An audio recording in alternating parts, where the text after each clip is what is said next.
નમસ્કાર મિત્રો, ઘણા સમય પછી ફરીવાર હું આ ઓનલાઈન પ્લેટફોર્મ ગુજરાત વિદ્યાર્થીના ઓનલાઈન પ્લેટફોર્મ ઉપર આવ્યો છું. કદાચ એકાદ વર્ષ પહેલાં મારો વિડીયો તમે જોયો હશે આ ઓનલાઈન પ્લેટફોર્મ ઉપર કે ઘણા બધા વિદ્યાર્થી મિત્રોની જે કોલ અને SMS અને ઘણી બધી રજૂઆતો આવી. તેના પછી મને એવું થયું કે આ છેલ્લા 6 મહિનામાં જે 2019ની છેલ્લા 6 મહિનામાં પરીક્ષાઓ લેવાઈ છે અને એ પરીક્ષાઓમાં જે વિજ્ઞાન અને ટેકનોલોજીના પ્રશ્ન પૂછાયા છે એ ક્યાંથી પૂછાયા છે, હવે તૈયારી કેવી રીતે કરવી, કયા મટીરિયલ્સ વાંચવા જેવા ઘણા બધા પ્રશ્નો એમને મૂંઝવે છે.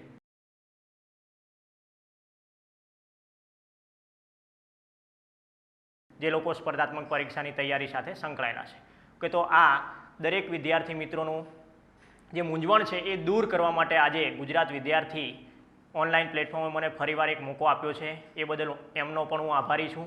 અને વિદ્યાર્થીઓનો જે મૂંઝવતો પ્રશ્ન છે, છેલ્લા કહી શકાય તો 6 થી 7 વર્ષનો આ ફિલ્ડનો મારો અનુભવ છે અને આ છેલ્લા 6 મહિનામાં જે પ્રશ્ન પૂછાયા છે વિજ્ઞાન ટેકનોલોજીના એ ક્યાંથી પૂછાયા છે અને એનું સોલ્યુશન શું છે, આવનારી પરીક્ષામાં આપણને એનો પ્રશ્નનો જે હાવ છે દૂર કરી અને સરળતાથી એનો જવાબ લખી સારા માર્ક સાથે પરીક્ષા પાસ કરી શકાય એ હેતુથી આ પ્લેટફોર્મ ઉપર આવેલો છું. કે જોઈએ તો છેલ્લા 6 મહિનામાં સચિવાલયની પરીક્ષા નીકળ્યા પછી જે પેપર સચિવાલય 2019માં રદ થયો હતો એના પછીની જાહેરાત ક્રમાંક 142, 143 જે ઓફિસ સુપ્રિન્ટેન્ડન્ટની હતી એ પરીક્ષાઓમાં સાયન્સના પ્રશ્ન નીકળ્યા હતા.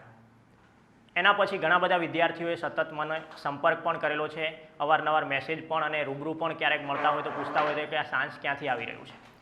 કે તો મિત્રો પૂછાયું છે બેઝિક બુકમાંથી, પણ અત્યાર સુધીનું મટીરિયલ્સ માર્કેટમાં જે મળતું હતું એ કેવું છે ઘણા 2010ના પેટર્ન પ્રમાણે તૈયાર થયેલું છે.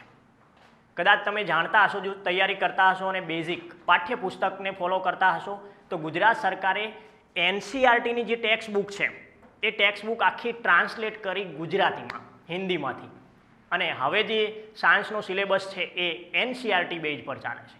મતલબ આપણે જે માર્કેટમાં બુક અવેલેબલ છે GCERT પર આધારિત છે. મિત્રો GCERT અને NCERT આ બંનેમાં બહુ મોટો આંકડાકીય તફાવત છે. કે તમને એમાં બેઝિક અમુક વસ્તુ હું જણાવશું કે આપણે અત્યાર સુધી જોતા હતા કે મનુષ્યમાં નાના આંતરડાની લંબાઈ કેટલી છે. GCERT એવું કહ્યું છે 6.5 મીટરની વાત છે. આ જ વસ્તુ હવે જે NCERT આવી છે એમાં 7.5 લખી છે. મતલબ મિત્રો જો કોઈ પ્રશ્ન પૂછે કે મનુષ્યના નાના આંતરડાની લંબાઈ, હવે NCERTમાંથી પ્રશ્ન પૂછાઈ રહ્યા છે તો હવે આ નાના આંતરડાની લંબાઈ પૂછે અને ઓપ્શનમાં 6.5 પણ આપે, 7 પણ આપે અને 7.5 પણ આપે. કે તો હવે તમે અહીંયા શું લખશો? 6.5. સ્વાભાવિક છે, આપણે વાંચ્યું ક્યાંથી હતું? GCERTમાંથી. પણ આ ભરતી બોર્ડે આધાર કોનો લીધો છે? NCERTનો. કે તો NCERTમાં તો 7.5 જવાબ છે, જેના કારણે તમે ખોટા સાબિત થશો. કે તો મિત્રો GCERT વાંચવાની જ છે, એવું નથી કે GCERT નથી વાંચવાની, કારણ કે NCERT કરતાં GCERTના ટેક્સ્ટ બુકમાં વધારે માહિતી છે, પણ બંનેને કમ્પેર કરીને વાંચવાની છે, જેમાં આંકડાકીય તફાવત છે એ દૂર કરવાનું છે. એટલે GCERT 9 અને 10 ખૂબ અગત્યનું છે, એ પણ વાંચવાનું છે. સાથે સાથે નવા ટેક્સ્ટ બુક પ્રમાણે NCERT વાંચવાનું છે. NCERTમાં 6 થી શરૂ કરી અને 10 સુધી. કે જે લોકો મારી સાથે જોડાયા હોય લોકડાઉનમાં તો મેં સતત NCERTની ટેસ્ટ સિરીઝ પણ ચલાવી, જે ગુજરાત વિદ્યાર્થીના ઓનલાઈન બ્લોગ ઉપર પણ તમને જોવા મળશે. 6 થી કરી અને 8 સુધીનું ટેસ્ટ સિરીઝ છે, chapter wise, chapter 1, chapter 2, chapter 3, એ રીતે ધોરણ 6 પછી ધોરણ 7, ધોરણ 8 ક્રમશઃ મેં એ ટેસ્ટ સિરીઝ ચલાવી હતી, જેનાથી ઘણા બધા લોકોને આનો સરળતાથી ફાયદો થઈ શકે. કે તો મિત્રો આના સિવાય ઘણા બધા આંકડાકીય, તમને બીજો એક સિમ્પલ તફાવત કહું છું. અત્યાર સુધી તમે વાંચતા હશો તો તમને એવું પૂછાય કે મનુષ્યમાં પુખ્ત વ્યક્તિ હોય તો કેટલા હાડકા છે? તો બહુ મોટો તફાવત લોકોને કેવું લાગે, ક્યાંક 206 લખેલા હોય, ક્યાંક 213 લખેલા હોય. કે તો આ 206 ક્યાં લખેલા છે, 213 ક્યાં લખેલા છે, જોવું હોય તો તમે ખરાઈ કરી શકો છો.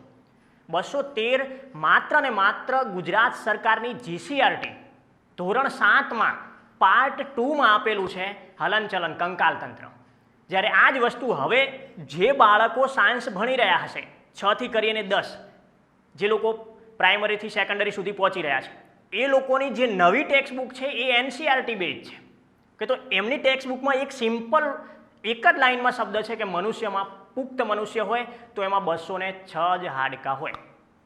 કે તો આ અત્યાર સુધી કેવું હતું કે ગુજરાત સરકાર પાસે 213 હતી અને એનસીઆરટી અથવા 11-12ની બાયોલોજી છે એમાં પ્રશ્નની અંદર તમે જોશો તો 206 હતા, મતલબ 11-12માં 206 છે, ગુજરાત સરકારની એનસીઆરટીમાં ભારત સરકારની એનસીઆરટીમાં 206 છે, જ્યારે જીસીઆરટીમાં શું છે 213.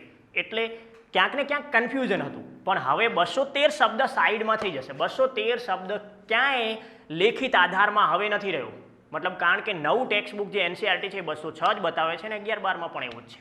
કે આના પછી બીજા ઘણા બધા એવા તફાવત છે. તમને જીસીઆરટી અને એનસીઆરટીના આ તફાવતો હું બેઝિક મતલબ આ સામાન્ય વસ્તુ જે તમે જાણો છો એ તમને અહીંયા પૂછી રહ્યું છું. હવે આપણે એક સિમ્પલ વસ્તુ તમને બીજો એક તફાવત કહીશ જે લોકો બધા જાણે છે કે ઘા વાગે તો કયા વિટામિનની જરૂર છે. તો વિટામિન કે બધા જાણીએ છીએ. ગુજરાત સરકારનું પાઠ્યપુસ્તક જીસીઆરટી હતું એવું બતાવે છે કે ઘા દરમિયાન જે રૂજ આવવું છે વિટામિન કે ઉપર આધારિત છે. પણ જીસીઆરટીમાંથી એનસીઆરટીમાં આવો ને તો તમને એક લાઇનમાં અલગથી પકડેલું છે. મતલબ આવું પ્રશ્ન પૂછાય તો અત્યારે હું એમ કહું છું કે 99% લોકો આ પ્રશ્નનો જવાબ ખોટો લખશે. ઘા દરમિયાન રૂજ ખૂબ મોડું આવવું, મતલબ ઘા વાગે છે ને રૂજ આવવામાં સમય લાગે છે તો કયા વિટામિનની ખામી છે? ઘા વાગ્યા પછી રૂજ આવવામાં મતલબ એ ઘા ભરાઈ જવામાં વધારે સમય લાગવો તો કયા વિટામિનની ખામી છે? કે મિત્રો અહીંયા 99% લોકો શું લખશે? વિટામિન કે, કારણ કે એમણે તો ટેક્સ્ટ બુકમાં એ વાંચ્યું જ હતું. પણ એનસીઆરટીમાં આ શબ્દમાં વિટામિન સી જવાબ આપ્યું છે. મતલબ ઘા વાગ્યા પછી રૂજ આવવામાં, એ ઘા ભરાઈ જવામાં જો લાંબો સમય લાગે છે તો એ વિટામિન સીની ઉણપ છે એવું એનસીઆરટી કહી રહી છે. કે તો મિત્રો આ તો બેઝિક જે તમે જાણો છો એવા તફાવત હું તમને આપી રહ્યો છું. આવા ઘણા બધા તફાવત છે. એટલે હવે જો આવનારી પરીક્ષામાં તમારે સારા માર્ક વિજ્ઞાનમાંથી મેળવવા છે અને સફળતા તરફ જવા માટે વિજ્ઞાનમાં તમારે જે માર્ક જઈ રહ્યા છે એનું સોલ્યુશન હોય તો માત્ર એનસીઆરટી, એકલું એનસીઆરટી નથી, એનસીઆરટી તો વાંચવી જ પડશે કારણ કે હવે ગૌણ સેવાનો GSSBનો આધાર શું છે? એનસીઆરટી. છેલ્લી 6 પરીક્ષાઓમાં તમારે જોવું હોય તો જોઈ લેશું. સચિવાલયના મોટાભાગના પ્રશ્ન એનસીઆરટી 9 અને એનસીઆરટી 10માં છે.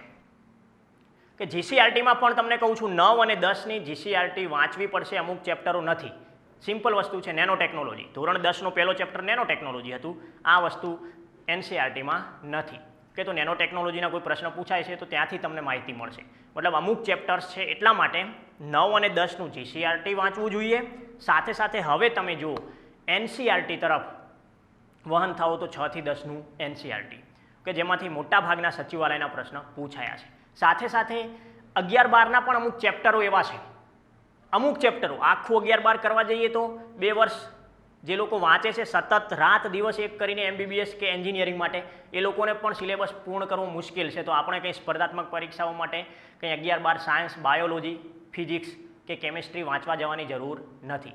પણ સિમ્પલી વસ્તુ છે કે આ બંને વાંચવા માટે અમુક ચેપ્ટરો સિલેક્ટ કરવાના છે.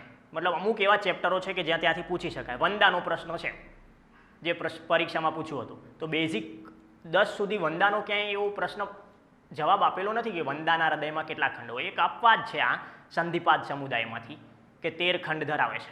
પણ આવામાંથી હવે ભવિષ્યમાં કોઈ પ્રશ્ન પૂછી શકાય છે. કે તો આ ચેપ્ટર 11-12 સાયન્સમાં છે, જે 11 સાયન્સના સેમિસ્ટર 2માં બાયોલોજીના પાર્ટમાં આ તમને જોવા મળે છે વંદાનું. કે તો આ સામાન્ય વસ્તુ છે. મતલબ વિજ્ઞાન અને ટેકનોલોજીમાં તમારી જે મુશ્કેલીઓ છે એ એક દૂર કરવા માટે સિમ્પલી વસ્તુ છે. બધા પ્રશ્નો ટેક્સ્ટ બુક પર આધારિત પૂછાય છે. જૂના જે સિલેબસ પ્રમાણેની બુકો નિર્માણ થઈ છે એ બુકોમાંથી બહાર આવીને તમારે વિજ્ઞાન અને ટેકનોલોજી માટે એનસીઆરટી, જીસીઆરટી અને અમુક ચેપ્ટરો 11-12ના આ ભાગ કરવું અગત્યનું બની રહેશે. મતલબ આવનારા સમયમાં એટલા હાર્ડ પ્રશ્ન નહીં પૂછાય, પણ બેઝિક પ્રશ્ન જે આપણે આ તફાવત સ્વરૂપે જાણ્યા છે એવા પ્રશ્નો આવનારા સમયમાં આવી શકે છે. અથવા જે પ્રશ્ન પૂછાયા છે કદાચ તમે જોતા હશો તાપમાનને રિલેટેડ પ્રશ્ન પૂછાયા. થર્મોડાયનેમિક આખું એક ચેપ્ટર છે 11 સાયન્સમાં, પાર્ટ 2 ફિઝિક્સમાં. કે તો એ પ્રશ્ન તાપમાનને રિલેટેડ 2 થી 3 પ્રશ્ન પૂછાયા છે અલગ અલગ પરીક્ષાઓમાં. કે તો આપણું એક વખત એવું નક્કી કરીને બેસી જવું જોઈએ કે આ ટોપિક પેપર લઈને કે આ ટોપિક આ ધોરણમાંથી પૂછાયો છે તો એને રિલેટેડ શું છે કન્સેપ્ટ જાણી લેવો જોઈએ.